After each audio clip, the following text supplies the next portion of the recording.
No, señor, hermano, señor. No se puede. Por favor, Dios. No, por favor, Dios.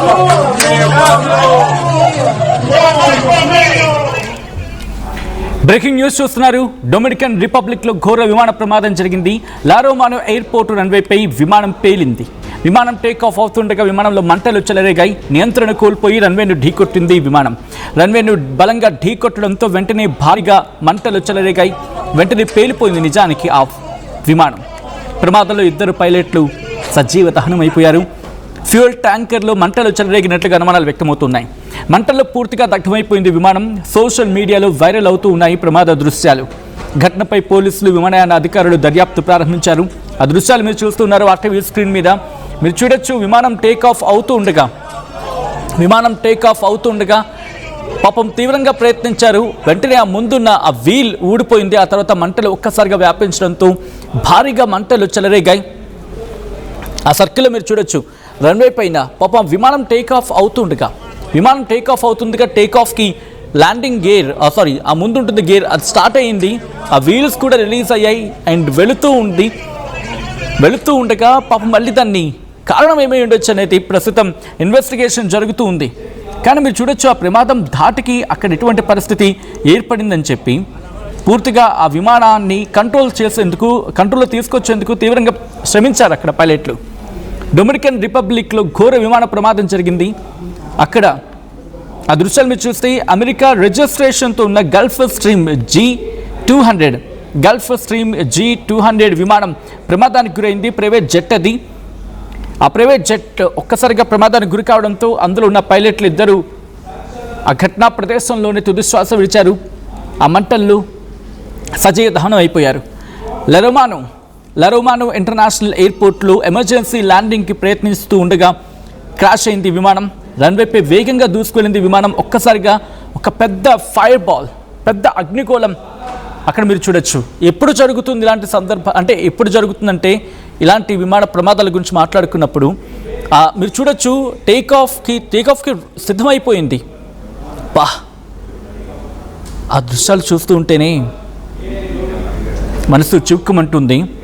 ఎందుకంటే if possible దాన్ని చాలా స్లోగా pause చేసి చూపించగలం. ఒక్కసారి ఆపండి ఇఫ్ పాసిబుల్. అది చూడండి అక్కడ. అది ఒక్కసారి ఇక్కడ అది మీరు చూస్తే కనుక పాపం ఎంత అదుగు thank you so much PCR. మీరు చూడొచ్చు పాపం దాన్ని ఆ గాల్లోకి తీసుకెళ్లే ప్రయత్నం చేశారు. వెనకాల బహుశా ఆ గేర్స్ ఉంటాయి కదా, వీల్స్ ఉంటాయి కదా, అవి అందుకోలేదా లేకపోతే కారణం ఏదైనా కానీ మీరు చూడొచ్చు పాపం వాళ్ళ ప్రయత్నం ఆఖరి నిమిషం ఎప్పుడైతే ఫెయిల్ అయిపోయిందో దాన్ని మళ్ళీ ల్యాండ్ చేసే ప్రయత్నమో లేకపోతే ఏం జరిగిందో అంటే వెంటనే ఆ ముందు ఉన్న చక్రాలు విరిగిపోయాయి. అంతే, ఇక పరిస్థితి చేయి దాటిపోయింది. అదిగో ఇక్కడ ఆపండి. మీరు చూస్తే వెనకాల ఉన్నప్పుడు జరగలేదు, ముందు ఉన్నప్పుడు ప్రమాదం జరగలేదు. ఎప్పుడైతే కరెక్ట్గా దాని గర్భభాగం అంటూ ఉంటాం కదా, కరెక్ట్గా దాని కడుపు భాగం అనుకుంటే అంతే మధ్యలో ఇక్కడ ఇలాగే ఉంచండి. ఆ మధ్యలో మీరు చూస్తే కనుక అక్కడే ఫ్యూయల్ ట్యాంకర్ ఉంటుంది. ఎప్పుడైతే ఫ్యూయల్ ట్యాంకర్కి ఈ రాపిడికి గురైందో, ఆ రప్చర్కి గురైందో వెంటనే మంటలు అంటుకున్నాయి. అంతే, ఇక కంటిన్యూ చేద్దాం విజువల్. అద్దుకో వెంటనే వితిన్ సెకండ్స్ ఆ రన్వే మీద, రోడ్ అనకూడదని రన్వే అంటూ ఉంటాం, ఆ రన్వే పైన భారీగా మంటలు అంటుకున్నాయి. వెంటనే పెద్ద అగ్నిగోళం ఎగిసిపడింది. ఫైర్ బాల్ అంటూ ఉంటారు. ఇక్కడ మీరు చూడొచ్చు పాపం ఆ పైలట్లని బహుశా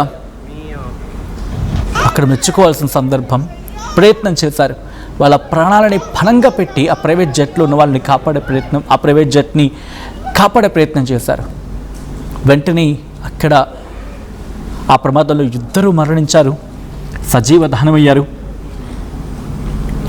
ఈ ఘటనకు సంబంధించి పూర్తి స్థాయి దర్యాప్తు జరుగుతుంది. ఈరోజు డొమినికన్ రిపబ్లిక్లో లారోమానో ఇంటర్నేషనల్ ఎయిర్పోర్ట్ దగ్గర ప్రైవేట్ జెట్ ప్రమాదంలో 2 పైలట్లు సజీవ దహనమైపోయారు. ఘటనలో ప్రమాదానికి గురైన విమానం అమెరికాలో రిజిస్టర్ అయిన గల్ఫ్ స్ట్రీమ్ G200 N318JF. ఇది టెక్సాస్లోని ఆస్టిన్కు వెళ్తూ ఉండగా ఎమర్జెన్సీ ప్రకటించి ల్యాండింగ్ అవ్వడానికి ప్రయత్నించింది. విమానం లారోమానో నుంచి టేకాఫ్ అయింది. టేకాఫ్ అయిన 16 నాటికల్ మైళ్ళ దూరంలో ఉన్నప్పుడే టెక్నికల్ ఇష్యూని గుర్తించారు పైలట్లు. ఎమర్జెన్సీ ప్రకటించారు. అంటే మేడే అంటూ ఉంటాం కదా, మేడే కాల్ అంటూ ఉంటాం. మేడే కాల్ ప్రకటించారట. You have to get an official confirmation for that. అయితే ఆ ఎమర్జెన్సీ ప్రకటించి విమానాశ్రయానికి తిరిగి వచ్చారు. రన్వేపై ల్యాండింగ్ అవుతూ ఉండగా విమానం అదుపు కోల్పోయింది. వెంటనే విమానం రన్వేని తాకింది, బలంగా తాకింది. దీంతో వెంటనే భారీ అగ్ని ప్రమాదం సంభవించింది. అయితే దీన్ని సివియర్ మెకానికల్ ప్రాబ్లమ్స్ అంటూ కూడా అధికారిక ప్రకటనలో పేర్కొన్నారు. అయితే దీనికి ప్రధాన కారణం టెక్నికల్ ఇష్యూగానే వాళ్ళు ప్రస్తుతానికి భావించడం జరుగుతోంది. కొన్ని ప్రాథమిక నివేదికలు ఏమంటున్నాయంటే కనుక ఇంజిన్ ఫెయిల్యూర్ జరిగి ఉండొచ్చు అని చెబుతూ ప్రస్తుతం వాటిని కోట్ చేస్తూ ఉన్నాయి. సోషల్ మీడియాలో వాటి గురించి పెద్ద ఎత్తున చర్చ జరుగుతుంది. అయితే ఇది ఎక్కడ కూడా అఫీషియల్ కన్ఫర్మేషన్ రాలేదు. ఇంకా అఫీషియల్ కన్ఫర్మేషన్ ఎక్కడ రాలేదు. అయితే ల్యాండింగ్ సమయంలో నియంత్రణ కోల్పోయిందా? ఆ వీడియో కనుక మీరు గమనిస్తే విమానం రన్వే పైన అసాధారణంగా అంటే అన్యూజువల్గా బౌన్స్ అవుతూ కనిపించింది. అంటే ల్యాండింగ్ వేగం ఎక్కువగా ఉండడం, దాంతోపాటు ల్యాండింగ్ కాన్ఫిగరేషన్ ఇష్యూ, బ్రేక్ లేకపోతే హైడ్రాలిక్ ఇష్యూ కదా ట్రిగర్ అయ్యి ఉండొచ్చు అని చెప్పి, లేకపోతే టెక్నికల్ ఇష్యూ అంటే యాంత్రిక లోపం అంటూ ఉంటారు కదా దాని ప్రభావం అని చెప్పి. అయితే వాళ్ళు సేఫ్టీ ఆస్పెక్ట్స్ గురించి మాట్లాడుకుంటే ఎమర్జెన్సీ ప్రకటించడం వాళ్ళు సరైన నిర్ణయమే. పైలట్లు ఇష్యూని గుర్తించారు, వెంటనే ఎమర్జెన్సీ ప్రకటించారు. బహుశా మేడే కాల్ ఇచ్చి ఉండొచ్చు కాక. అయితే విమాన భద్రతలో మొదటిది, దాంతోపాటు అత్యంత ముఖ్యమైన ఇష్యూ ఇది చర్య కింద మాట్లాడుకుంటే. దాంతోపాటు రిటర్న్ టు ఎయిర్పోర్ట్ అనేది రిస్క్ని తెలియజేస్తూ ఉంది. టేక్ ఆఫ్ అయిన కొద్దిసేపటికి విమానం తిరిగి ల్యాండింగ్ కావాల్సి వస్తే అర్థం చేసుకోవచ్చు, ఇంధనం ఎక్కువగా ఉంటుంది. ప్రమాదానికి కారణం ఏంటంటే ఇదొక కీలకమైన ఫ్యాక్టర్. మీరు చూడొచ్చు, ల్యాండింగ్ అవుట్ ట్రై చేస్తూ ఉంది కదా, టేక్ ఆఫ్ అయిన కొద్దిసేపటికి విమానం తిరిగి ల్యాండ్ కావాల్సి వస్తుందంటే ఇంధనం ఎక్కువగా ఉంటుంది. దాంతోపాటు విమానం బరువు కూడా ఎక్కువగా ఉంటుంది, ల్యాండింగ్ పనితీరు తగ్గుతుంది, ప్రమాద తీవ్రత ఇంకా పెరుగుతుంది, ఎందుకంటే నిండుగా ఉంటుంది ఫ్యూయల్ అప్పుడే. అయితే అగ్ని ప్రమాదం ఎందుకు పెద్దదయ్యింది అనేది మాట్లాడుకుంటే గల్ఫ్ స్ట్రీమ్ G200లో 1000 లీటర్ల జెట్ ఇంధనం ఉంటుంది. ఎమర్జెన్సీ ల్యాండింగ్ టైంలో రెక్క దెబ్బతింటాయి, ఫ్యూయల్ ట్యాంక్ పూర్తిగా చిట్లిపోతుంది, స్పార్క్స్ వస్తాయి. దీనివల్ల ఏమవుతుంది, భారీగా ఫైర్ బాల్ అనేది ఎగసిపడే అవకాశం ఉంటుంది. అయితే విమానాశ్రయ అగ్నిమాపక సిబ్బంది అక్కడికి చేరుకున్నారు. వెంటనే ఎయిర్పోర్ట్ ఫైర్ సర్వీసెస్ రియాక్ట్ అయింది, రన్వే మూసేశారు, ఎమర్జెన్సీ ప్రోటోకాల్స్ వాళ్ళు ఎగ్జిక్యూట్ చేశారు. ఇదేమైంది, ఇది ఇంటర్నేషనల్ ఎయిర్లైన్స్ సేఫ్టీ గైడ్లైన్స్ ఉంటాయి కదా, వాటిల్లో ప్రతిదీ ఫాలో అయ్యే ప్రయత్నం జరిగింది. అయితే దర్యాప్తులో ఏం చూసే అవకాశం ఉంటుందంటే ఇంజిన్ భాగాల గురించి ఇన్వెస్టిగేషన్ ఏజెన్సీస్ కావచ్చు ఏవైనా కూడా ఇనీషియల్గా ఇంజిన్ భాగాల మీద కాన్సన్ట్రేషన్ చేస్తారు. ఫ్లైట్ డేటా రికార్డర్ని వాళ్ళు రికార్డ్ చేస్తారు, కాక్పిట్ వాయిస్ రికార్డర్ని బేస్ చేసుకుంటారు, మెయింటెనెన్స్ రికార్డ్స్ని వాళ్ళు అక్కడ చూడడం జరుగుతుంది. ATC కమ్యూనికేషన్స్ అంటే ఎయిర్ ట్రాఫిక్ కంట్రోల్ కమ్యూనికేషన్స్ని వాళ్ళు 1కి 10 సార్లు చెక్ చేసుకుంటారు. పైలట్ల చర్యల గురించి వాళ్ళు ఏం చేస్తారు, వీటన్నిటిని అనాలిసిస్ చేస్తారు, విశ్లేషిస్తారు క్లుప్తంగా చెప్పాలంటే. అయితే ప్రమాదం ఇంకోసారి గుర్తు చేసిన విషయం ఏంటి, విమానయాన రంగానికి సంబంధించి పాఠాల గురించి మాట్లాడుకోవాలి. ఇక్కడ గుజరాత్లో జరిగిన అగ్ని ప్రమాదంలో కాలి బూడిదైపోయిన ఆ విమానాన్ని చూసాం మనం. ఏకంగా 170 మందికి పైగా ఆ ఘటనలో. ఎటువంటి ప్రమాదం అది మనం మర్చిపోతామా? ప్రైవేట్ జెట్స్లో కూడా కమర్షియల్ ఎయిర్లైన్స్ లాగే కఠినమైన మెయింటెనెన్స్ అవసరం అనేది ఇంకోసారి తెలియజేస్తుంది.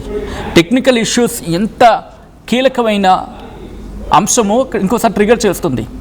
ఎమర్జెన్సీ ప్రొసీజర్స్పై పైలట్స్కి సంబంధించి శిక్షణ ప్రాణాలను కాపాడే కీలక అంశం.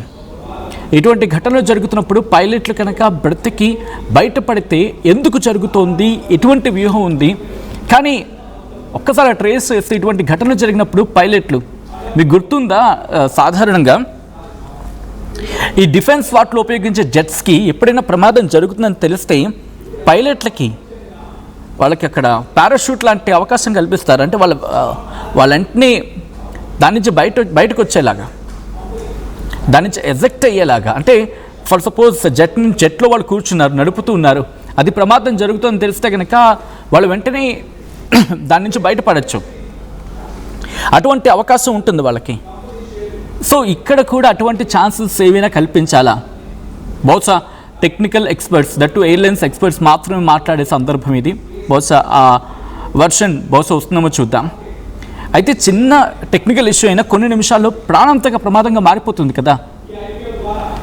సో వీటన్నిటిని కూడా పరిశీలించుకోవాల్సిన సందర్భం, అంటే 1-2 సార్లు ఇంకా చెక్ చేసుకోవాల్సిన టైం అనుకోవాలి. ఈ కథ